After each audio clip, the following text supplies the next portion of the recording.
এই বছৰৰ আটাইতকৈ ডাঙৰ উৎসৱত পৰিণত হৈছিলে। এই লোকসভা নিৰ্বাচন 7টা পৰ্যায়ত শেষ হৈছে। গোটেই দেশৰ নিৰ্বাচনৰ কথা কৈছোঁ। ইতিমধ্যে ফলাফলো ঘোষণা হৈছে। ফলাফল স্বাভাৱিকতে অকণমান প্ৰতিদ্বন্দ্বিতাপূৰ্ণ হৈছে। তাৰ পিছত আহিছে চৰকাৰ গঠনৰ কথা। শাসকীয় বিজেপি দল ছিংগল লাৰ্জেষ্ট পাৰ্টি হিচাপে তেওঁলোক পৰিগণিত হৈছে। স্বাভাৱিকতে বিজেপি দলৰ নেতৃত্বতেই কেন্দ্ৰৰ চৰকাৰখন গঠন হ'ব বুলি ইতিমধ্যে চৰ্চা চলিছে। চৰ্চা নহয়, প্ৰায় সিদ্ধান্ত হৈছে। অহা 9 জুনত প্ৰধানমন্ত্ৰী নৰেন্দ্ৰ মোদীয়ে তৃতীয়বাৰৰ বাবে দেশৰ পৰৱৰ্তী প্ৰধানমন্ত্ৰী হিচাপে শপত গ্ৰহণ কৰাৰ কথা। আৰু ইতিমধ্যে প্ৰায় 15টা ৰাজনৈতিক দলৰ নিৰ্বাচিত সাংসদসকলক লৈ NDA গঠন হৈছে। NDAৰ চেয়াৰমেন হিচাপে নৰেন্দ্ৰ মোদীয়ে নিৰ্বাচিত হৈছে। স্বাভাৱিকতে তেওঁ প্ৰধানমন্ত্ৰী হোৱাটো খাটাং হৈ পৰিছে। এই কথাখিনি চলি আছে। ইতিমধ্যে দৰদাম চলিছে মিনিষ্ট্ৰীক লৈ, চৰকাৰক সমৰ্থন জনোৱাক লৈ। সেইবোৰ দৰদামৰ কথা চলি আছে। কিন্তু ইয়াৰ মাজতে এই দুটা নিৰ্বাচনত বিজয়ী হৈ দেশৰ প্ৰধানমন্ত্ৰী হোৱা নৰেন্দ্ৰ মোদী যি কাৰ্য পৰিচালনাৰ যি পদ্ধতি, এই পদ্ধতিক লৈ কিন্তু কিছু কথা আলোচনা কৰাৰ প্ৰয়োজন আছে বুলি ভাবিছোঁ। যেনে 2014 আৰু 2019ত বিপুল সংখ্যাগৰিষ্ঠতাৰে বিজেপি দল শাসনৰ গাদীত বহিছিল। NDA আছিলে। 2019ত 303খন আসন লৈ বিজেপি দল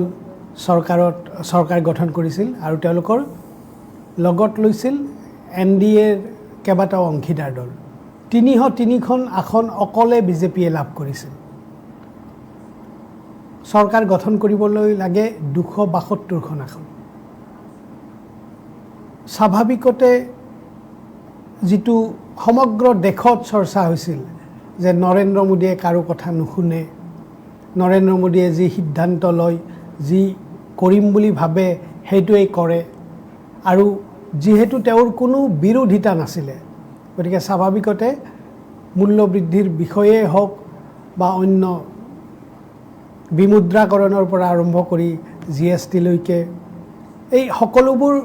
কথা জনসাধাৰণে নিৰ্বিবাদে অসন্তুষ্টি থকা স্বত্তেও, ক্ষোভ আৰু অসন্তুষ্ট হ'লেও এই কথাবোৰ নিৰ্বিবাদে মানি ল'ব লগা হৈছিল। কাৰণ দেশৰ সংসদত এটা শক্তিশালী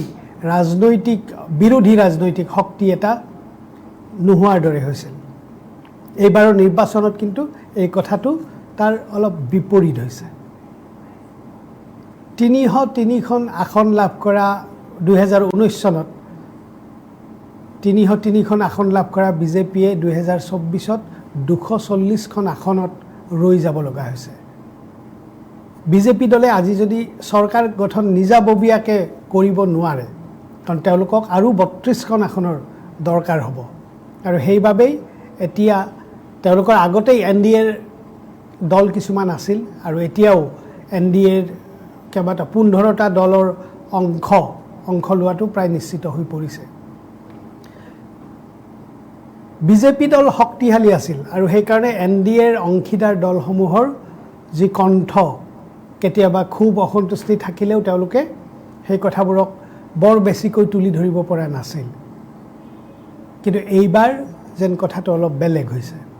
240খন আসন লাভ কৰা বিজেপিয়ে যদি 272খনতকৈ নামি যায়, কিবা কাৰণত আজি NDAৰ অংশীদাৰ দলে যদি সমৰ্থন প্ৰত্যাহাৰ কৰে, তেনেহ'লে তেওঁলোক মাইনৰিটি গভৰ্ণমেণ্ট, সংখ্যালঘু চৰকাৰত পৰিণত হ'ব। আৰু এই কাৰণতেই সেইটোৰ সুবিধা গ্ৰহণ কৰি NDAৰ অংশীদাৰ দলসমূহে নিশ্চয় তেওঁলোকৰ বিভিন্ন কাম কাজ এই চৰকাৰখনৰ হতুৱাই কৰাৰ চেষ্টা কৰিব। স্বাভাৱিকতে প্ৰশ্ন উঠিছে যোৱা 10 বছৰে ভাৰতবৰ্ষৰ ৰাইজে সমালোচকসকলে ৰাজনৈতিক নেতা কৰ্মীসকলে প্ৰধানমন্ত্ৰী নৰেন্দ্ৰ মোদীক যি ধৰণে দেখিছিল অহা 5 বছৰত নৰেন্দ্ৰ মোদী সেই একেজনেই হ'ব নে অলপ বেলেগ হ'ব এই কথাটোকে আমি অলপ ব্যাপক অৰ্থত আলোচনা কৰিবলৈ মই ষ্টুডিঅ'লৈ মাতি আনিছোঁ গুৱাহাটী উচ্চ ন্যায়ালয়ৰ অধিবক্তাতকৈও তেখেত এগৰাকী সক্ৰিয় ৰাজহুৱা কৰ্মী হিচাপে পৰিচিত এটা পৰিচিত নাম শান্তনু বৰঠাকুৰ ডাঙৰীয়া মই আপোনাক স্বাগতম জনাইছোঁ মই আপোনাৰ সৈতে এই কথাখিনি আমি পাতনিত যিখিনি কথা পাতিছোঁ এইখিনি কথাই পাতিম কিন্তু এই কথাখিনি পতাৰ ঠিক আগমুহূৰ্তত মই এটা ভিডিঅ' নহয় মানে বক্তব্য এই বক্তব্যখিনি the ৱায়াৰত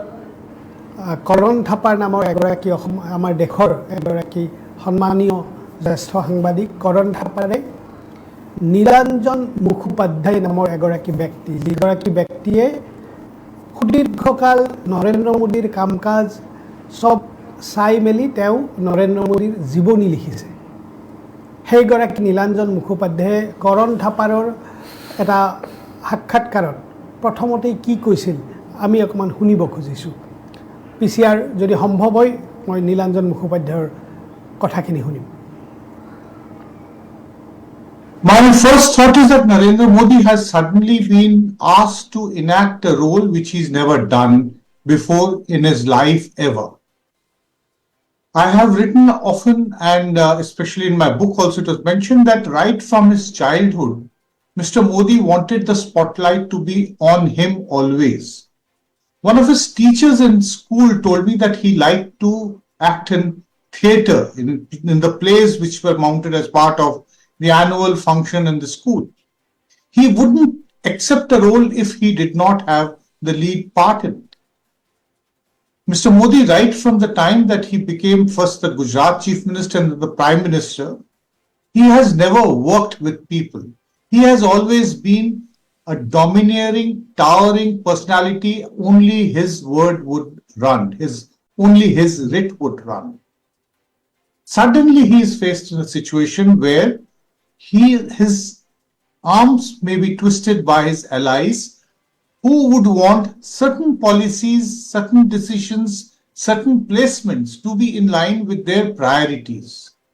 to ensure that their voter base does not get upset. For instance, Telugu Desam Party, which is from Andhra Pradesh, they have a certain amount of base among the religious minorities in the state. Would they allow Mr. Modi to pursue the kind of majoritarian exclusivist policies?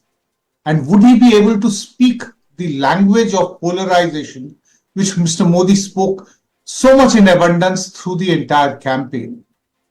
So suddenly, I'm not sure that Mr. Modi is prepared for what he has to become now. It will be a big challenge.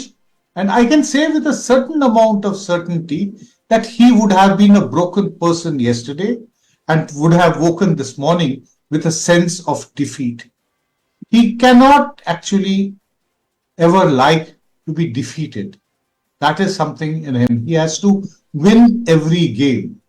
So we will have to keep a very keen eye on how he develops. Government formation is going to be a very key occasion for us to look at as to how he is adapting. এইজন আছিল নীলাঞ্জন মুখোপাধ্যায় মই প্ৰথমতে কৈছোঁ যে নীলাঞ্জন মুখোপাধ্যায় হ'ল নৰেন্দ্ৰ মোদীক সুদীৰ্ঘকাল অনুসৰণ কৰি তেওঁৰ বিষয়ে নৰেন্দ্ৰ মোদীৰ জীৱনী লিখা এগৰাকী প্ৰখ্যাত লেখক তেখেত সমালোচক আৰু নীলাঞ্জন মুখোপাধ্যায়ৰ এই সাক্ষাৎকাৰটো কৰণ থাপাৰে গ্ৰহণ কৰিছিল তেখেতে প্ৰকৃততে কৰণ থাপাৰক এই কথাখিনি কৈছিলে আৰু এই সমগ্ৰ সাক্ষাৎকাৰটো দ্য ৱেয়াৰ নামৰ যিখন ৱেব মেগাজিন এখনত আছে প্ৰচাৰ কৰিছে তেওঁলোকে বৰঠাকুৰ ডাঙৰীয়া নীলাঞ্জন মুখোপাধ্যায়ে যিখিনি কথা কৈছে মই ইমিডিয়েট আপোনাৰ এটা ঠিক প্ৰতিক্ৰিয়া বুলি নহয় কিন্তু আপোনাৰ মন্তব্য এটা মই ভাবোঁ যে তেখেতে খুব সঠিকভাৱে কথাটো কৈছে মই আহোঁতেও কথাটো যেতিয়া চিন্তা কৰি আছিলোঁ বিষয়টো সম্পৰ্কে তেতিয়া মোৰ মনলৈও কিছুমান ধাৰণা আহিছিল যে আমি তেওঁৰ শৈশৱ শিশুকাল এইবিলাক সম্পৰ্কে নকওঁ তেওঁ বেছি এইটো সম্পৰ্কে জানিব কিন্তু মোদী ডাঙৰীয়াক আমি যেতিয়াৰ পৰা আমি দেখি আছোঁ যে তেওঁ এখন মানে আপোনাৰ গুজৰাটত যেতিয়া যিমানবাৰ ক্ষমতাত বহিছে নিৰংকুশ সংখ্যাগৰিষ্ঠতাৰে বহিছে যোৱা দুবাৰ ভাৰতবৰ্ষৰ ক্ষমতাত বহিছে নিৰংকুশ সংখ্যাগৰিষ্ঠতাৰে কৰিছে আৰু এই কথাত কাৰো এতিয়া কোনো সন্দেহ নাই আনকি তেওঁৰ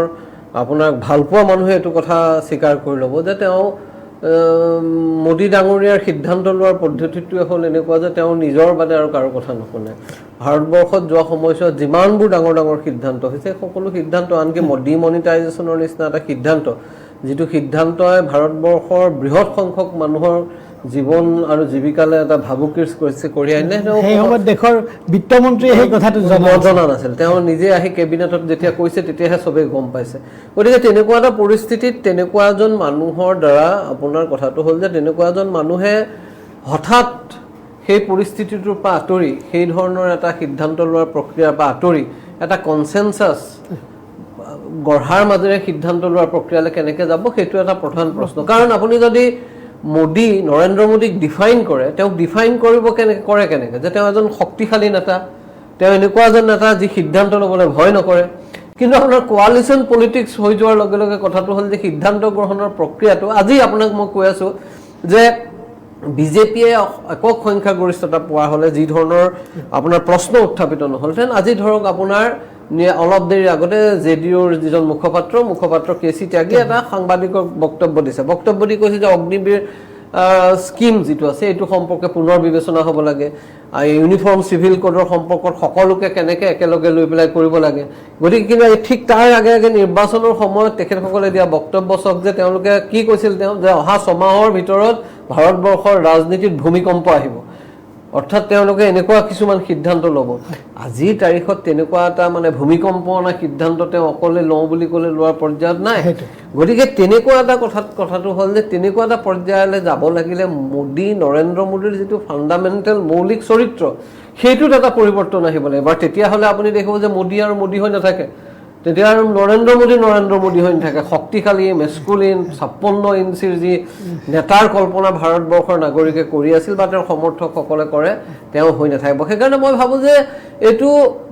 আপুনিতো আৰু ভৱিষ্যতৰ কথা কৈ দিব নোৱাৰে মানুহে কেনেকৈ নিজক পৰিস্থিতিৰ লগত এডাপ্ট কৰে কিন্তু ঘটনাটো হ'ল যে অটল বিহাৰী বাজপেয়ীৰ ভাৰতবৰ্ষ জনতা পাৰ্টি হ'লে কথাটো বেলেগ আছিল কাৰণ এইকাৰণে বেলেগ আছিল তাত দলটো গুৰুত্বপূৰ্ণ আছিল ব্যক্তিটোৱে সেই প্ৰাধান্য পোৱা নাছিল ইয়াত দল নাই ইয়াত মোদী গতিকে এনেকুৱা এটা পৰিস্থিতিত মই ভাবোঁ যে তেনেকুৱা ধৰণৰ এটা কম্প্ৰমাইজ কৰি তেওঁ কিমান দিন চলাই নিব পাৰিব সেই কথাটোত লৈ মোৰ অলপ সন্দেহ আছে আৰু সেইকাৰণে যে সেই চৰিত্ৰ সলনি নকৰিলে এই কণ্ট্ৰাডিকশ্যনবিলাক যিবিলাক সাধাৰণতে কোৱালিশ্যনৰ ভিতৰত থাকে সেই দ্বন্দ্ববিলাক আপোনাৰ খুব বেছি প্ৰকট হৈ পৰা আপুনি বৰ সুন্দৰকৈ উনুকি আছে অটল বিহাৰী বাজপেয়ীৰ কথা বা আৰু আজিৰ তাৰিখত যি কোৱালিশ্যন হৈছে এই কোৱালিশ্যনটো তিষ্ঠি মানে বৰ্তাই ৰাখিবলৈ নৰেন্দ্ৰ মোদী এক ধৰণৰ অটল বিহাৰী বাজপেয়ী হ'ব পাৰিব লাগিব কিন্তু আপুনি ভাবেনে যে নৰেন্দ্ৰ মোদী আমি যোৱা 10 বছৰত নৰেন্দ্ৰ মোদীক যি ধৰণে দেখিলোঁ বা তাৰ আগতো গুজৰাটৰ মুখ্যমন্ত্ৰী হৈ থকা অৱস্থাত আমি দেখিছোঁ তেওঁ এই যে এক ধৰণৰ একনায়কত্ববাদী যিটো তেওঁৰ চৰিত্ৰ এই চৰিত্ৰটো নীলাঞ্জন মুখোপাধ্যায়ে অকণমান উনুকিয়াই গৈছে যে স্কুলত তেওঁ যেতিয়া তেওঁক নাটক কৰিব দিয়া হৈছিল তেওঁ নাটকৰ এনেকুৱা ৰোল তেওঁ লোৱা নাই এনেকুৱা চৰিত্ৰত তেওঁ অভিনয় কৰিব খোজা নাই যে যিটো চৰিত্ৰ মুখ্য চৰিত্ৰ নহয় এইটো সেই স্কুলীয়া দিনৰ পৰা তেওঁৰ গোটেই চৰিত্ৰটোৱেই তেনেকুৱা যে তেওঁ সদায় বাকী সকলো মানুহকে তেওঁৰ ওচৰে পাজৰে থকা মানুহক বশ কৰি তেওঁ চলাব খোজে এই যিটো তেওঁৰ চৰিত্ৰ এই যিটো মৌলিক চৰিত্ৰ আপুনি এইটো কৈছে যে মৌলিক চৰিত্ৰটো সলনি কৰিব লাগিব কিন্তু এইটো সম্ভৱ হ'ব পাৰেনে নৰেন্দ্ৰ মোদীৰ যি ইতিহাস বা তেওঁৰ যি আমি দেখিছোঁ পুৰণা দিনবোৰৰ কথা এটা সম্ভৱ হ'ব নে আপাতত যদি আপুনি চাই যে সেইটো সম্ভৱ নহ'ব যেন লাগে এইটো কাৰণে তাৰ দুটা কাৰণ আছে ধৰক এটা ঘটনা হ'ল যে অটল বিহাৰী বাজপেয়ীয়ে যেতিয়া আপোনাৰ কোৱালিশ্যন চৰকাৰ কৰিছিলে তেতিয়া আপোনাৰ দেখা গৈছিল যে এইটোৰ কাৰণে তেখেতসকল প্ৰিপেয়াৰ আছিল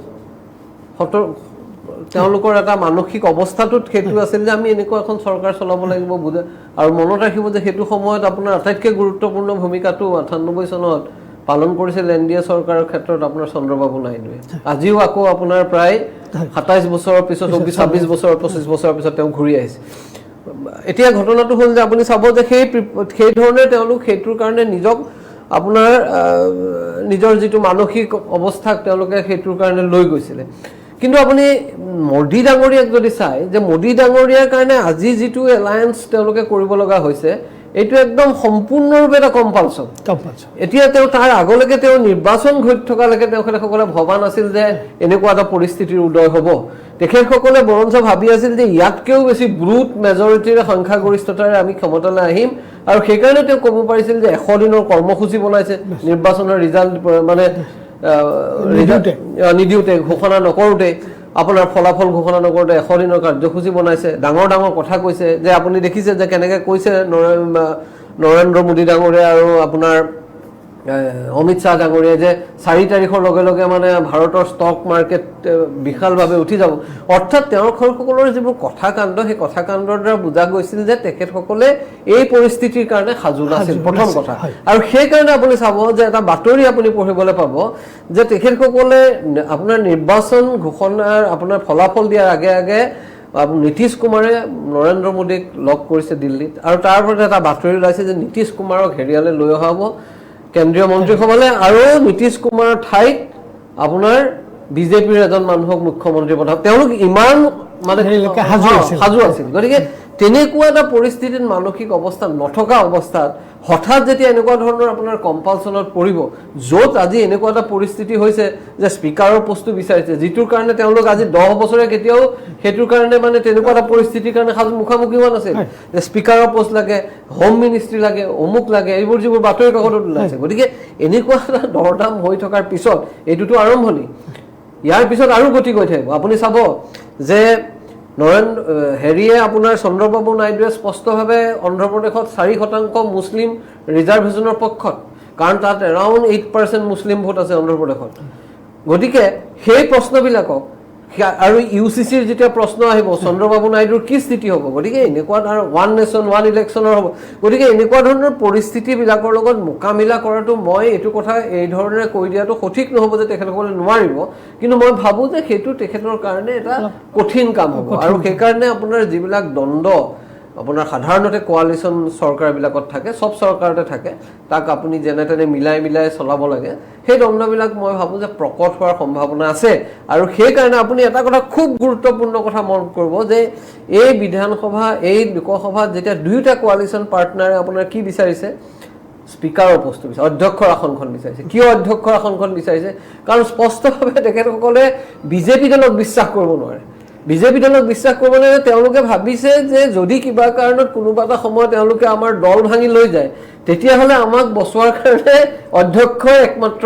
আসনখনহে বচাব পাৰিব গতিকে তেওঁলোক দুয়োটা দলে সেইকাৰণে অধ্যক্ষৰ আসনখন বিচাৰিছে অৰ্থাৎ বিশ্বাসৰ সংকট তেখেতসকলৰ মাজত প্ৰথমৰ পৰাই আছে গতিকে সেই দ্বন্দ্ববিলাক যে পিছত কেনেকৈ তেওঁলোকে মোকামিলা কৰিব মই নোৱাৰে বুলি এতিয়া কৈ দিয়াটো মই উচিত নহয় ভৱিষ্যতৰ কথা ক'বলৈ মই আপোনাৰটো আৰু জ্যোতিষী নহয় কিন্তু মই ভাবোঁ যে সেইটো কৰাটো মই ভাবোঁ যে যি ধৰণেৰে তেওঁলোকে ফাংচন কৰে তাত অলপ জটিল এই জটিলতা আচলতে কেতিয়াবা বিশেষকৈ সংসদীয় গণতন্ত্ৰত কিছু জটিলতা মানে একনায়কত্ববাদী হোৱাৰ পৰা মানে বা ৰক্ষা পৰাৰ কাৰণে সৰু যিবোৰ দল আছে কাৰণ নহ'লে আজিৰ তাৰিখত এতিয়া অগপও আপোনাৰ NDAৰ অংশীদাৰ UPPLও অংশীদাৰ তেনেকুৱাকৈ উত্তৰ প্ৰদেশৰ আপনাদালো অংশীদাৰ যদি বিজেপিৰ নিৰংকুশ সংখ্যাগৰিষ্ঠতা থাকিলহেঁতেন তেনেহ'লে এইবোৰ হয়তো সমৰ্থন দিলেহেঁতেন বিভিন্ন কাৰণত কিন্তু সেই সমৰ্থনটো তেওঁলোকৰ কাৰণে যিহেতু ইমান জৰুৰী নহয় গতিকে তেওঁলোকক গুৰুত্ব নিদিলেহেঁতেন কিন্তু এতিয়াৰ পৰিস্থিতিটো এনেকুৱা হৈছে যে 275তকৈ যদি এখন আসনো কমি আহে চৰকাৰখন ভাঙি যাব পাৰে গতিকে এই ধৰণৰ এনেকুৱা এজনীয়াভাৱে আমাৰ অসমৰ পৰাই NDAত যি দুজন আছে এনেকুৱা এওঁলোকেও অন্ততঃ বহু ক্ষেত্ৰত বাৰ্গেনিং কৰিব পাৰিব, কথা ক'ব পাৰিব। অসমত ইতিমধ্যে দেখা গৈছে যে এই নিৰ্বাচনে কিছু কথা হেৰি কৰিছে যে অসমৰ জাতীয়তাবাদী চিন্তা চেতনাক কিছু পৰিমাণে উজ্জীৱিত কৰিছে এই নিৰ্বাচনটোৱে। নিৰ্বাচনী ফলাফল যিয়েই নহওক, কিন্তু কিছু এনে পৰিস্থিতিত অসমত এই যিবোৰ আঞ্চলিক দল আছে, মই প্ৰধানকৈ এতিয়া অগপ আৰু UPPL, তেওঁলোকে কি ধৰণে বাৰ্গেনিং কৰে সেইটো বেলেগ কথা, কিন্তু কি ধৰণে বাৰ্গেনিং কৰিলে তেওঁলোকৰো লাভ হ'ব আৰু সামগ্ৰিকভাৱে আমাৰ ৰাজ্যখনৰো লাভ হ'ব, এই কথাটো আপুনি কেনেকৈ ভাবে? চাওক, অগপ UPPL কোনো বাৰ্গেনিং কৰিব পৰা ক্ষমতাত নাই। বাৰ্গেনিং কৰিব পৰা ক্ষমতাত আছে যিকেইটা দলৰ সাহায্য নহ'লে তেওঁলোক থাকিব নোৱাৰে। যেনে ধৰক আপোনাৰ নীতিশ কুমাৰৰ 12খন আসন আৰু আপোনাৰ চন্দ্ৰবাবু নাইডুৰ 16খন আসন, তাৰপিছত আপোনাৰ একনাথ সিন্ধে NCP কি কয় আপোনাৰ শিৱসেনা গোটৰ 7খন আসন, এই তিনিটা আৰু আপোনাৰ কিছু পৰিমাণে চিৰাগ পাছোৱানৰ 5খন আসন, এই 4টা দলে মোটামুটি আপোনাৰ গোটেই মানে বিজেপিক নিয়ন্ত্ৰণ কৰাৰ ক্ষেত্ৰত গুৰুত্বপূৰ্ণ ভূমিকা পালন কৰিব। কিন্তু কাইলৈ UPPL গুচি আহোঁ বুলি ক'লেও বা অসম গণ পৰিষদে গুচি আহোঁ বুলি ক'লেও তেওঁলোকে কোনো বিশেষ প্ৰভাৱ পেলাব নোৱাৰে। প্ৰথম কথাটো হ'ল সেইটো। আৰু দ্বিতীয় কথাটো হ'ল যে যোৱা সময়ছোৱাত এই দুইটা দলে যি ধৰণেৰে ভাৰতীয় জনতা পাৰ্টীৰ লগত কাম কৰিছে, যি ধৰণেৰে হেৰি হৈ আছে, গতিকে তেওঁলোকে তাত চাওক, কালিৰে আমি যোৱা সময়ছোৱাত দেখিলোঁ যে বৰপেটা সমষ্টিত নিৰ্বাচন খেলা কেণ্ডিডেটজন কোন হ'ব, প্ৰাৰ্থীজন কোন হ'ব, সেইটো অসম গণ পৰিষদৰ কাৰণে আপোনাৰ মুখ্যমন্ত্ৰীয়ে ঠিক কৰি দিয়ে। তেনেকুৱা এটা সময়ত সেই দলটোৱে আপোনাৰ নিজক এছাৰ্ট কৰিব পাৰিব বুলি যদি কোনোবাই ভাবে, মই ভাবোঁ যে সেইটো ভুল। তাতকৈ ঘটনাটো হ'ল যে এইবাৰ নিৰ্বাচনত আপুনি যিটো কথা প্ৰথমতে অকণমান উনুকিয়াইছিল, মই ভাবোঁ যে সেইটো গুৰুত্বপূৰ্ণ কথা যে সেইফালৰ পৰা নহয়, সদায় ভাৰতবৰ্ষৰ নিচিনা এখন বৈচিত্ৰ্যৰে ভৰা দেশত গণতন্ত্ৰক যদি সজীৱ কৰি ৰাখিব লাগে, তেতিয়াহ'লে কোৱালিশ্যনৰ ৰাজনীতি হ'ল একমাত্ৰ ৰাজনীতি যি এটা আপোনাৰ মেজৰিটেৰিয়ান, যে সংখ্যাগৰিষ্ঠতাৰ মানে যি বাদ বুলি যাক কোৱা হয়, যে সকলো মষিমূৰ কৰি পেলাই চবতে হানি মোহাৰি পেলাব খোজা যিটো প্ৰক্ৰিয়া, সেইটোৰ পৰা মুক্ত কৰি ৰাখে। অৰ্থাৎ গণতন্ত্ৰ সজীৱ হৈ থাকে, তাত টনাজোৰা থাকে, আপোনাৰ কোলাহল থাকে। গণতন্ত্ৰ সদায় আমি মনত ৰাখিব লাগিব যে সেইটোহে প্ৰকৃত গণতন্ত্ৰ, য'ত কোলাহল আছে। য'ত কোলাহল নাই সেয়া প্ৰকৃত গণতন্ত্ৰ হ'বই নোৱাৰে, সজীৱ গণতন্ত্ৰ হ'ব নোৱাৰে। সেইকাৰণে আপুনি চাব যে যেতিয়া ইন্দিৰা গান্ধীয়ে ব্ৰুট মেজৰিটি পাইছিল 71 চনত বাংলাদেশ যুদ্ধ জিকাৰ পিছত, তাৰপিছতে আপোনাৰ 75 আজি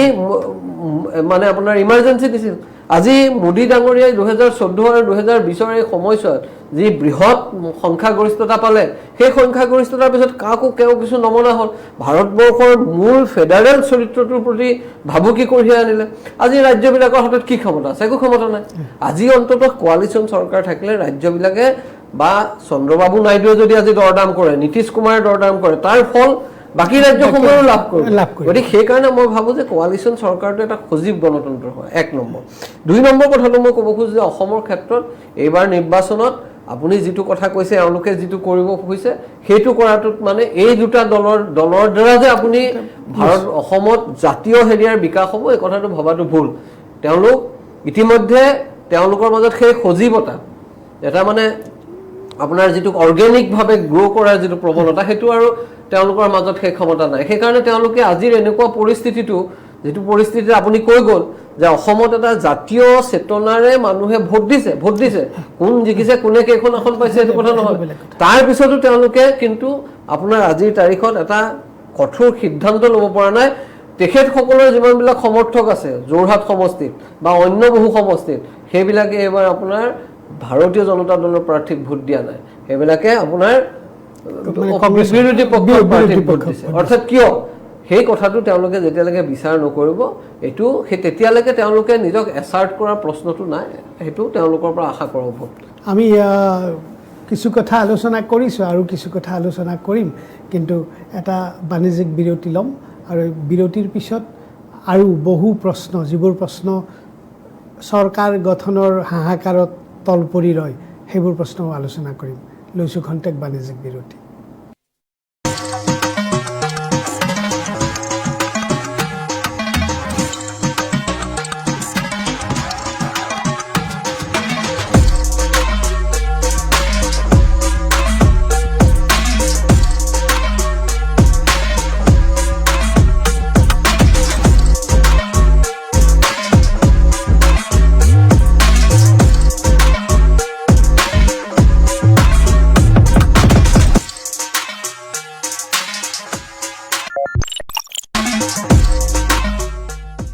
ডালমিয়া চিমেণ্টেৰেতো RCF ষ্ট্ৰং হৈ পৰিল RCF? ৰুফ কলম ফাউণ্ডেশ্যন এইবোৰ ষ্ট্ৰং হৈ পৰিল আৰু কওকচোন আৰুনো কি লাগে ছাদত এটা ডাঙৰ পাৰ্টি হল থকা উচিত মাৰ্বলৰ ফাউণ্টেন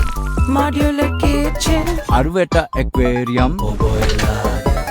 এই সকলোৰে বাবেতো RCF ষ্ট্ৰং হ'বয়ে লাগিব সেইটো ডালমিয়া চিমেণ্ট লাগে ডালমিয়া চিমেণ্ট RCF ষ্ট্ৰং মানে ঘৰ ষ্ট্ৰং स्टेडियम का शोर हो या घर की शांति, भरोसा और मजबूती दोनों है जरूरी।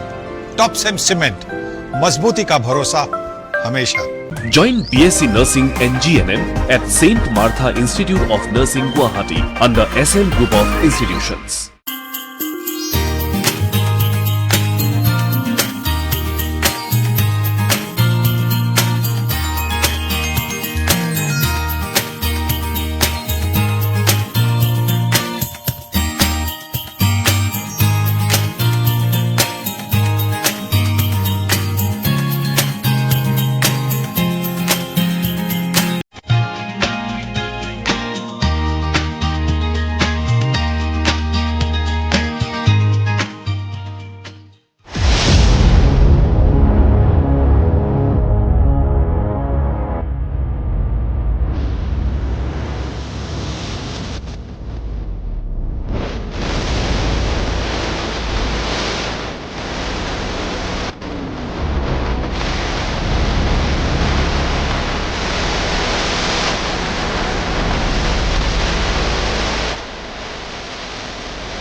এতিয়াৰে পৰা প্ৰথম খবৰ 24/7 উপলব্ধ Tata play channel number 1981 Airtel digital TV 636 Jio' TV 1011 GTPL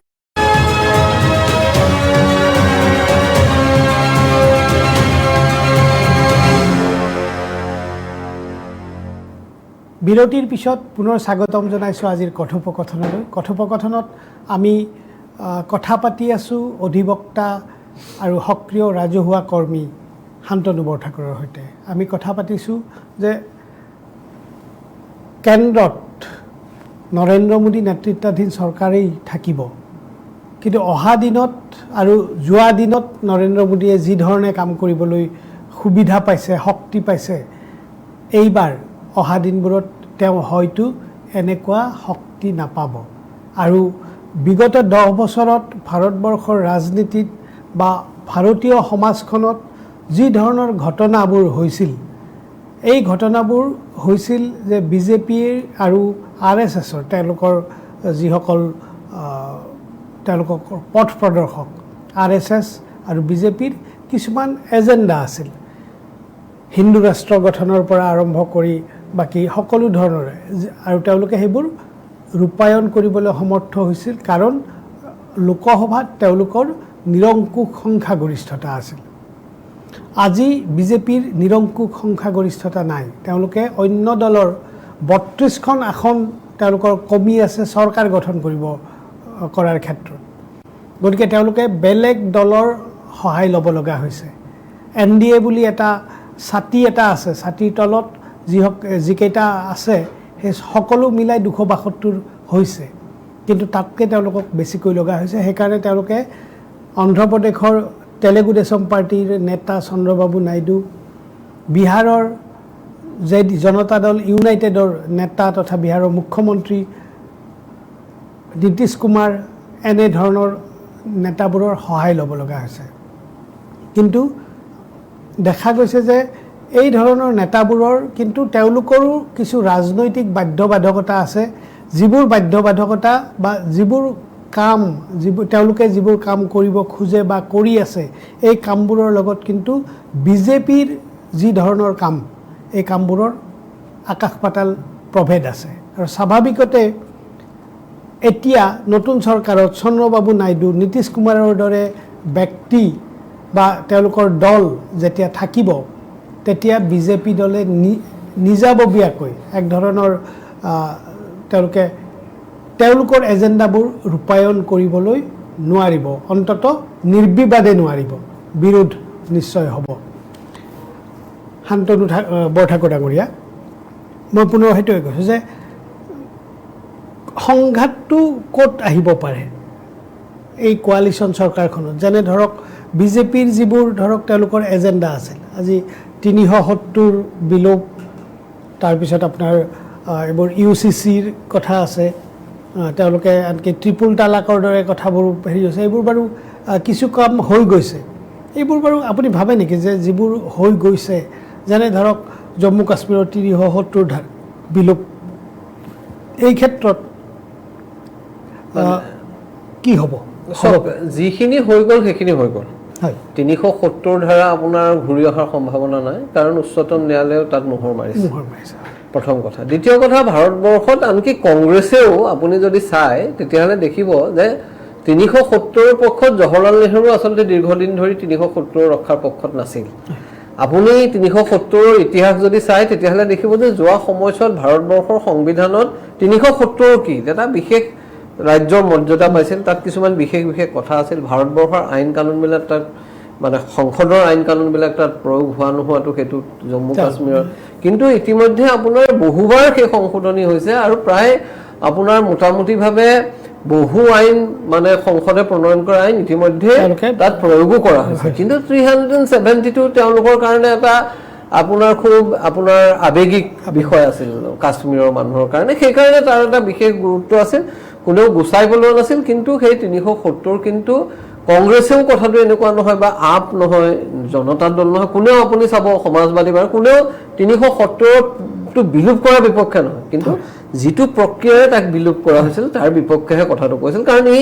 federal যিটো চৰিত্ৰ সেই চৰিত্ৰটোৰ ওপৰত আক্ৰমণ আছিল এটা সেইটো এক নম্বৰ সেইকাৰণে মই ভাবো যে যিবোৰ হৈ গ'ল সেইবিলাক লৈ পেলাই একো নহয় কিন্তু সংঘাতটো আহিব পাৰে আপোনাৰ মূলতঃ দুই ধৰণে এটা ধৰণৰ হ'ল যে এই যে কোয়ালিশন বিলাক বিভিন্ন দল একেলগে সন্মিলিত হৈছে তাৰমানে আপোনাৰ ক্ষমতাৰ ভাগ বতৰুৱা হৈছে দেখে ক্ষমতাৰ ভাগ বতৰুৱাটো আপোনাৰ কোনে কিমান ক্ষমতাৰ ভাগ পাব সেইটো লৈ পেলাই এই যে টনাটনি হৈছে আপোনাৰ কোনোবাই হোম মিনিষ্ট্ৰি বিচাৰিছে কোনোবাই কৈছে বিত্ত মন্ত্ৰী লাগে কোনোবাই কৈছে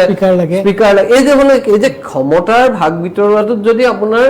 সঠিকভাৱে কোনোবাই এই মুহূৰ্তত হয়তো মানিও লৈছে কিন্তু কোনোবা এটা সময়ত দেখিব যে সেইটো উদ্গীৰণ হ'বগে পাৰে তাত এটা কথা থাকিব পাৰে সেইটো হ'ল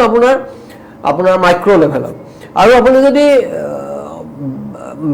ম্যাক্ৰ লেভেলত চাই পৰ্যায়ত চাই তেতিয়াহ'লে আপুনি এটা কথা দেখিব যে আপুনি যিকেইটা কথা ক'লে সেইকেইটা কথা আপোনাৰ ভাৰতবৰ্ষত আপুনি চাব যে যিবিলাক মানুহক লৈ পেলাই নীতিশ কুমাৰে ৰাজনীতি কৰিছে যিবিলাক মানুহক লৈ পেলাই আপোনাৰ চন্দ্ৰবাবু নাইডুৱে ৰাজনীতি কৰিছে তাত কেতিয়াও কোনেও আপোনাৰ ভাৰতবৰ্ষক এখন মানে ওৱান নেশ্যন ওৱান কালচাৰ এক ৰাষ্ট্ৰ এক সংস্কৃতি এই ধাৰণাত চাব নোৱাৰে কাৰণ সেইটো চোৱাৰ লগে লগে আপোনাৰ আপুনি যদি চাই তেতিয়া দেখিব যে দক্ষিণৰ মানুহৰ সেইটোৱে সমস্যা মূলসুঁতি ভাৰতীয়ৰ লগত যে তেওঁলোকে ভাবে যে তেওঁলোকৰ সকলো সংস্কৃতিৰ ওপৰত এইবিলাক ইম্পজিশনৰ আক্ৰমণ কৰিব বিচৰা হৈছে গতিকে সেইকাৰণে সেইবিলাক আপোনাৰ যিবিলাক আপোনাৰ খুব বিতৰ্কিত বিষয় তেওঁলোকে যদি তাক প্ৰয়োগ কৰিবলৈ চেষ্টা কৰে মই ভাবো যে তেতিয়া জোৰ কৰি প্ৰয়োগ কৰিবলৈ চেষ্টা কৰে তেতিয়াহ'লে এটা আপোনাৰ হেৰি হোৱাৰ সম্ভাৱনা আছে আৰু এটা কথা আপুনি চাব যে এতিয়া যিটো গুৰুত্বপূৰ্ণ কাৰণ 2018 চনত যেতিয়া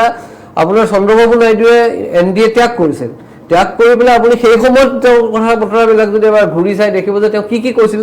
যে এই মোদী চৰকাৰৰ দিনত আপোনাৰ ED CBI প্ৰতিষ্ঠানবিলাকক কেনেধৰণৰ অপব্যৱহাৰ কৰা হৈছে কি কৰা হৈছে এইটো তেওঁ খুব দাঙি ধৰিছিল তেওঁ আনকি মোদীক এটা সময়ত টেৰৰিষ্ট বুলিও কৈছিল তেনেকুৱা আখ্যা দিছিল গতিকে আপুনি চাব যে সেই সংস্থাবিলাকৰ প্ৰয়োগৰ ক্ষেত্ৰতো মই ভাবো যে এতিয়া তেওঁলোকে যদি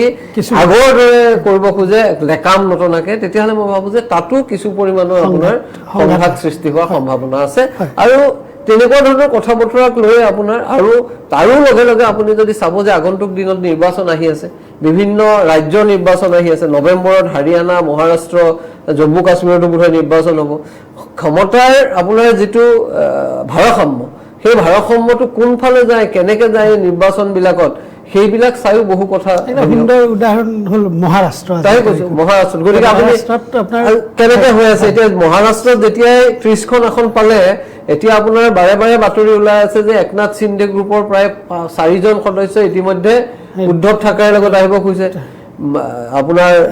অজিত পাৱাৰৰ গোটৰ পৰা আপোনাৰ এওঁলোকলৈ MLA আহিব খোজে গতিকে সেইকাৰণে আপুনি দেখিব যে সেই পৰিস্থিতিবিলাকে ভাৰসাম্য ক্ষমতাৰ ভাৰসাম্যটো কোনফালে আছে কোনফালে নাই সেইটোৰ ওপৰত নিৰ্ভৰ কৰিও আপোনাৰ বহু সময়ত বিভিন্ন দ্বন্দ্ব সৃষ্টি হ'ব পাৰে এই যিকেইখন ৰাজ্যত বিধানসভা নিৰ্বাচন হ'বলৈ গৈ আছে এইকেইখন অত্যন্ত গুৰুত্বপূৰ্ণ আৰু ই আচলতে ৰাজনৈতিক সমীকৰণ সলনি কৰি দিব পাৰে দেশৰ ৰাজনীতি গতিকে মই এইখিনিতে দৰ্শকসকলৰ জ্ঞাতাৰ্থে জনাব খুজিছোঁ বিজেপি সংসদত চৰকাৰ গঠন কৰিবলৈ কেন্দ্ৰত চৰকাৰ গঠন কৰিবলৈ এটা দলক বা এটা শক্তিক 272খন আসন লাগে বিজেপি দলে 240খন আসন পাইছে আৰু আজিৰ তাৰিখত যিকেইটা দল বিজেপিৰ লগ লাগিছে চৰকাৰ গঠনৰ কাৰণে তেওঁলোকে ইতিমধ্যে সিদ্ধান্তও লৈছে 9 জুনত প্ৰধানমন্ত্ৰীয়ে নৰেন্দ্ৰ মোদীয়ে প্ৰধানমন্ত্ৰী হিচাপে তৃতীয়বাৰৰ বাবে তেখেতে শপত গ্ৰহণ কৰিব আৰু সেই দলটোত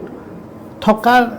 যিকেইটা ৰাজনৈতিক দল এই ৰাজনৈতিক দলকেইটাৰ মই সংখ্যাৰ তালিকাটো আপোনালোকক এবাৰ জনাই দিছোঁ বিজেপি 240 শিৱসেনা এইটো একনাথ সিন্ধে গোটৰ 7খন LJP বিহাৰৰ চিৰাগ পাছোৱানৰ নেতৃত্বত যিটো দল আছে তেওঁলোকে 5খন আসন পাইছে জনতা দল সেকুলাৰ কৰ্ণাটকত বিশেষকৈ এইখন তেওঁলোকে 2খন পাইছে RLD ৰাষ্ট্ৰীয় লোক দল এইটো উত্তৰ প্ৰদেশৰ তেওঁলোকে 2খন সিট পাইছে জনসেনা এইটো উত্তৰ প্ৰদেশৰ তেওঁলোকেও 2খন পাইছে অসমৰ UPPLৰ এখন আছে বিহাৰৰ HAM হাম জিতন ৰাম মাঝিৰ নেতৃত্বত যিটো দল আছিলে জিতন ৰাম মাঝিয়ে একমাত্ৰ সাংসদ হিচাপে তেওঁ নিৰ্বাচিত হৈছে বিহাৰৰ পৰা তেওঁ প্ৰাক্তন মুখ্যমন্ত্ৰী আছিল তেখেত JDUত আছিলে নীতিশ কুমাৰৰ লগত ZPM এইটো মিজোৰামৰ ৰাজনৈতিক দল তেওঁলোক কিন্তু ছাপোৰ্ট কৰিব চাগে আছে SKM ছিকিমৰ এটা দল তেওঁলোকৰ এখন আছে অপনা দল এওঁলোক আগতেই NDAৰ মিত্ৰতা পাশত আবদ্ধ তেওঁলোকৰ মন্ত্ৰী কেন্দ্ৰীয় মন্ত্ৰীও আছে আমাৰ অসম গণ পৰিষদৰ এখন AJSU মই ঠিক ৰাজ্যখন ক'ব পৰা নাই কিন্তু Jharkhand all Jharkhand students union তেওঁলোকৰ এখন আছে NCP শাৰদ পাৱাৰ গ্ৰুপৰ পৰা ফালৰি কাটি গৈ এটা বেলেগ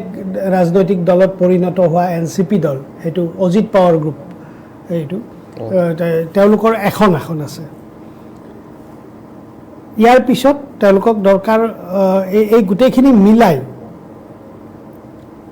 272খন আসন হয় যদি তাতে অন্ধ্ৰ প্ৰদেশৰ YSRCP জগনমোহনৰ 4খন থাকে আৰু ইণ্ডিপেণ্ডেণ্ট যদি 2খন থাকে তেতিয়া 272 হয় 272ত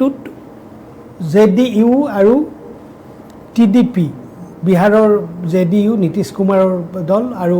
TDP অন্ধ্ৰৰ চন্দ্ৰবাবু নাইডুৰ দল যদি নাথাকে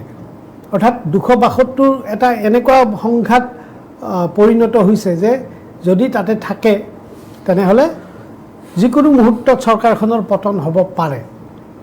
আৰু সেইকাৰণে তেওঁলোকক TDP আৰু JDUৰ দৰকাৰ হৈছে আৰু এই পৰ্যন্ত কিন্তু YSRCP দল জগনমোহন ৰেড্ডিৰ যিটো ৰাজনৈতিক দল সেই দলটো এতিয়াও NDAৰ আৱৰ্তত সোমোৱা নাই অৰ্থাৎ দেখা গৈছে যে আৰু যদি TDP থাকে তেওঁলোক নিশ্চয় নাথাকিব এইটো সেইকাৰণে TDP আৰু জনতা দল ইউনাইটেডৰ দৰকাৰ হৈছে এই NDA নৰেন্দ্ৰ মোদী ডাঙৰীয়াক শান্তনু বৰঠাকুৰে উনুকিয়াই গৈছে যে দ্বন্দ্ব কিছুমান অনিবাৰ্য দ্বন্দ্ব কিছুমান আহি আছে হ'ব এইবোৰত আৰু তেতিয়াই গণতন্ত্ৰ যেন অধিক শক্তিশালী হ'ব কাৰণ তেতিয়াই বিভিন্নজনৰ যি প্ৰশ্ন বিভিন্নজনৰ সমস্যা এই ধৰণৰ কথাবোৰ তাতে আলোচনা হ'ব তাৰ সমাধানৰ পথ নিশ্চয় ওলাব বৰঠাকুৰ ডাঙৰীয়া মই এটা কথা এইবাৰৰ নিৰ্বাচনত এটা বৰ কথা হৈছে 2019ত বাৰাণসীৰ পৰা প্ৰধানমন্ত্ৰী নৰেন্দ্ৰ মোদীয়ে যেতিয়া ইলেকশ্যন খেলিছিল সেইবাৰ তেওঁৰ প্ৰায় 4,80,000 ভোটৰ ব্যৱধানত তেওঁ জিকিছিলে আৰু এইবাৰ তেওঁৰ এই ব্যৱধানটো 1,52,000লৈকে নামি আহিছে ইতিমধ্যে মই আজি ৰাতিপুৱাই বাৰাণসীৰ মোৰ এজন সাংবাদিক বন্ধুলৈ ফোন কৰিছিলোঁ তেওঁ কৈছিল যে কংগ্ৰেছে ভুল কৰিলে যে কংগ্ৰেছে যদি বাৰাণসীত প্ৰিয়ংকা গান্ধীক প্ৰাৰ্থী হিচাপে থিয় কৰালেহেঁতেন বেলেগ হ'লে হওক নহওক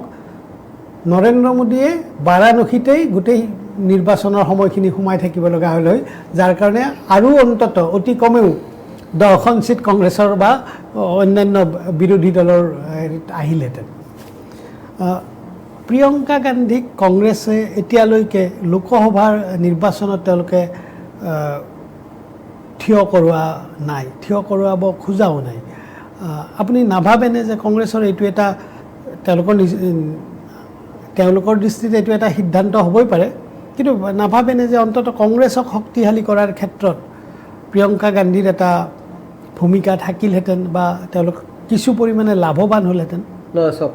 প্ৰিয়ংকা গান্ধীৰ মানে কথাটো হৈছে কি যে প্ৰিয়ংকা গান্ধীৰ আপুনি যদি ভাষণবোৰ চাই দেখিব যে তেওঁ খুব সহজে মানুহৰ লগত তেওঁৰ কানেক্ট কৰিব পাৰে তেওঁৰ ভাষা এনেকুৱা তেওঁৰ এক্সপ্ৰেছন এনেকুৱা সেইটো এটা খুব গুৰুত্বপূৰ্ণ দিশ আৰু তেওঁক আচলতে নিৰ্বাচনত নেখেলাই কংগ্ৰেছে কোনো মই ভাবোঁ যে ভুল কৰা নাই সেইকাৰণে ভুল কৰা নাই বুলি মই ভাবোঁ যে তেওঁক তাৰ পৰিৱৰ্তে আপোনাৰ প্ৰচাৰত তেওঁক যথেষ্ট ব্যৱহাৰ কৰা হৈছে আৰু আপুনি চাব যে বাৰাণসী কি আপোনাৰ আমেথি আৰু ৰায়বেৰেলী দুইটা সমষ্টিৰ নিৰ্বাচন মূলতঃ প্ৰিয়ংকা গান্ধীয়ে অকলে চম্ভালিছে আৰু ভাৰতৰ বিভিন্ন ঠাইত তেওঁ ভাষণ দিছে গতিকে সেইটো মই ভাবোঁ যে তেওঁলোকে খুব ভুল সিদ্ধান্ত লোৱা নাই আৰু ইতিমধ্যে যিহেতুকে ৰায়বেৰেলী আৰু ৱাইনাড দুখন আসনৰ পৰা হেৰি হৈছে গতিকে ৰায়বেৰেলী বোধহয় ৰাহুল গান্ধীয়ে ৰাখিব কাৰণ যাৰ আপোনাৰ ভাৰতবৰ্ষৰ ৰাজনীতিত যদি ক্ষমতালৈ আহিব লাগে তেতিয়াহ'লে তাৰ মূল কেন্দ্ৰটোৱে হ'ল উত্তৰ প্ৰদেশ গতিকে উত্তৰ প্ৰদেশত ৰাহুল গান্ধী সেইখন ৰাখি ইখন এৰি মোৰ যিটো ধাৰণা হৈছে যে প্ৰিয়ংকা গান্ধীক সেইখন আসনৰ পৰা খেলে কাৰণ ৱাইনাডৰ লগতো তেওঁলোকৰ এটা সম্পৰ্ক আছে গতিকে তেওঁলোকে নিজৰ পৰিয়ালৰ মানুহৰ হতুৱাইহে ৱাইনাডত আপোনাৰ এজনক কেণ্ডিডেট হিচাপে দি পেলাই যেন মোৰ বোধ হৈছে আৰু যদি খুব আপুনি ৰাজনৈতিকভাৱে তেওঁলোকে এইটো কাম কৰে সেইটোৱে মই ভাবোঁ যে সঠিক কিন্তু মই আপোনাক সেইটো কৈছোঁ যে এতিয়া প্ৰধানমন্ত্ৰী নৰেন্দ্ৰ মোদীৰ যিটো জনপ্ৰিয়তা বাৰাণসীত আমি যিটো দেখিছোঁ এক মানে খুব ষ্টিপ হেৰি ফল চাওক আপুনি এটা কথা মন কৰিব বাৰাণসী পৰে পূৰ্বাঞ্চলত উত্তৰ প্ৰদেশৰ পূৰ্বাঞ্চলত এইবাৰ আপোনাৰ ভয়ংকৰভাৱে আপোনাৰ এণ্টি বিজেপি ঢৌ বলিছে যিটো আপোনাৰ পশ্চিম উত্তৰ প্ৰদেশত যিটো হৈছিলে সেইটো নহয় পশ্চিম উত্তৰ প্ৰদেশত জাত যথেষ্ট পৰিমাণে আছিল RLD অহাৰ কাৰণে তাত বিজেপিয়ে কিছু পৰিমাণে হ'লেও নিজৰ দলগৰ অক্ষত ৰাখিব পাৰিলে কিন্তু আপুনি যদি পূৰ্বাঞ্চললৈ গুচি আহে তেতিয়াহ'লে আপুনি দেখিব যে ব্যাপকভাৱে আপোনাৰ পূৰ্বাঞ্চলত বিজেপি ভোটৰ খহনীয়া হৈছে আপুনি এটা কথা মন কৰিব যে বিজেপিয়ে যিবোৰ ভোট পাইছিলে সাধাৰণতে আপোনাৰ ভোট আপোনাৰ ভাৰতবৰ্ষত হয় বিশেষকৈ উত্তৰ ভাৰতত ভোট হয় আপোনাৰ নিজৰ জাত পাতৰ ভিত্তিত তেতিয়া আপোনাৰ এজন মানুহক ভোটৰ ক্ষেত্ৰত গৈ পেলাই সুধিছে যে আপুনি কাক ভোট দিব তেওঁ কৈছে যে ভোটৰ বেটি বিৰাদৰী মে অৰ্থাৎ বিৰাদৰীৰ ভিতৰতে ভোটো দিম ছোৱালীও বিয়া দিম গতিকে তাত এনেকুৱা কথা গতিকে সেইকাৰণে আপুনি চাব যে তাত এইবাৰ যিহেতুকে এটা নেশ্যনেল নেৰেটিভ নাই গতিকে ভোট মূলতঃ আপোনাৰ এই জাত নিজৰ জাতত ভোট দিছে 1 নম্বৰ 2 নম্বৰ কথাটো হ'ল যে এই যে 400 পাৰ হোৱাৰ যিটো হেৰি সেইটোৰ লগে লগে যে বিৰোধী এটা নেৰেটিভ লৈ গ'ল যে এওঁলোকে সংবিধানখনকে সলাই পেলাব সেই কথাটোৱে আপোনাৰ যিবিলাক আপোনাৰ এই বিশেষকৈ দলিত আৰু আদিবাসী মানুহৰ আছে সেইবিলাক মানুহৰ মাজত ব্যাপকভাৱে প্ৰভাৱিত কৰিলে আৰু সেইকাৰণে আপুনি চাব যে জাতৱ যিটো ভোট দলিতৰ জাতৱ বোলা যিটো ছ'চিয়েল গ্ৰুপ সেইটোৰ ভোটটো আপোনাৰ সাধাৰণতে মায়াৱতীৰ লগত থাকে সেইটো এটা মেজৰ চাং আপোনাৰ বিৰোধী পক্ষলৈ আহিল আৰু অন্যান্য যিবিলাক দলিত আছিল সেই দলিতবিলাক ধৰণে বিজেপিয়ে যোৱা সময়ছোৱাত যিটো ছ'চিয়েল কোৱালিশ্যন অসম ভাৰতবৰ্ষত উত্তৰ প্ৰদেশত কৰিছিল সেইটো মূলতঃ আছিল আপোনাৰ নিজৰটো যিটো বনিয়া আপাৰ কাষ্ট এইটো আছেই তাৰ লগত তেওঁলোকে যোগ দিছিল আপোনাৰ অনাজাতক দলিত আৰু অনা যাদৱ OBC অনাজাতক OBCটো বেছিকৈ অহা নাই, কিন্তু এই যে দলিত গুচি আহিলে সেইটোৱে আচলতে ব্যাপকভাৱে প্ৰভাৱ পেলালে। আৰু ইউথৰ মাজত, যুৱকসকলৰ মাজত আপুনি দেখিব যে মই খুব মাইনুটলি আপোনাৰ গোটেই সময়ছোৱাত মই মানে যিমানবোৰ ৰিপৰ্ট আহে চাইছোঁ, এই যে বুমটো লৈ পেলাই সাংবাদিকবিলাক যায় কথা শুনিছোঁ, তেতিয়া মই দেখিছোঁ যে এই যিমানেই ডেকা ল'ৰা সোধে সকলোৱে বাৰে বাৰে ৰোজগাৰৰ কথা কয় আৰু পেপাৰ লিকৰ কথা কয়। কিন্তু সেইকাৰণে মই ভাবোঁ যে এনেকুৱা এটা পৰিস্থিতিত স্বাভাৱিকভাৱে তেওঁলোকে যিটো আশা কৰি আছিল খুব যে মোদীৰ ঢৌৱে সকলোকে কৰি দিব, উত্তৰ প্ৰদেশত সেইটো হৈ নাথাকিল। যোগী এটা ফেক্টৰ হৈছিল। যোগীৰ প্ৰশাসনত আপোনাৰ যিবিলাক মানুহে আপোনাৰ ধৰক মিডল ক্লাছ মানুহ, মধ্যবিত্ত মানুহ, সেইকাৰণে আপুনি দেখিব যে বুমটো লৈ পেলাই যেতিয়া চাফ চিকুণ কাপোৰ পিন্ধা মানুহক গৈ পেলাই সোধে যে কাক ভোট দিবা, তেওঁলোকে কয় যে যোগীক আমি সন্তুষ্ট, কাৰণ ৰাস্তা ঘাট হৈছে, আপোনাৰ অপৰাধ কমিছে। কিন্তু সাধাৰণ মানুহ যি জীৱন জীৱিকাৰ প্ৰশ্নত বিতত হৈছে তেওঁলোকৰ জীৱন, সেই মানুহে সেইকাৰণে যোগী বা মোদী সেইটোৱে তেওঁলোকক প্ৰভাৱিত কৰিব পাৰে, সেইবিলাক প্ৰশ্নত মানুহে ভোট দিছে। সেইকাৰণে আপুনি একদম খুব ডিষ্টিংক্টলি দেখিব যে ভোটৰ পেটাৰ্ণটোত আপাৰ কাষ্ট, আপাৰ ক্লাছ,